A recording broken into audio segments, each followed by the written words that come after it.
तो नमस्ते प्रणाम, हम आपके भाई बबलू। आप देख रहे हैं बबलू भोजपुरी। और वो देखे खेसारी लाल यादव के एक हीरोइन है जो डांस मूवी में एक ही गाना से छा गई हैं। जी हाँ, ये कई गाना से जो है गाना आया है भाई साहब, तोड़ दिल हमारा में धड़केला, लेकिन हमारा दिल तोड़ धड़केला कि ना भाई साहब। ये कई गाना से वो हीरोइन जो है सोशल मीडिया पर चारों तरफ viral viral viral viral viral रातों रात वायरल रील्स बन रहे हैं। कहीं ना कहीं एक दिन में उस गाना पर 15,000 रील्स बना है और आज 50,000 उस गाना पर रील्स कंप्लीट हो जाएगा। कहीं ना कहीं वो हीरोइन जो है एक गाना से चारों तरफ छाई हुई है मार्केट में भाई साहब। और खेसारी लाल यादव का डांस मूवी का पहला सॉन्ग है, बहुत ज़बरदस्त है, बहुत चारों तरफ ये वायरल चल रहा है गाना।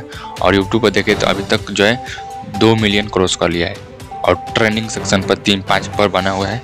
और ज़बरदस्त गाना है, 5 नंबर पर ट्रेंडिंग सेक्शन जाम किया है और व्यू फाड़ कर रहे हैं। और यूट्यूब पर व्यू तो फाड़ ही रहे और इंस्टाग्राम पर एकदम ट्रेंडिंग सेक्शन इंस्टाग्राम पर चल रहा है और रील्स पर रील्स बन रहा है। और उसका हीरोइन जो है छाई गई है भाई साहब। जी हम आपको बता देना चाहते हैं, उस गाने में हीरोइन जो है छा गई है और उसका अभी फेस रिवील हुआ है, न्यू एक्ट्रेस है और छा गई है भाई साहब। चलिए मिलते हैं कुछ अपडेट लेकर।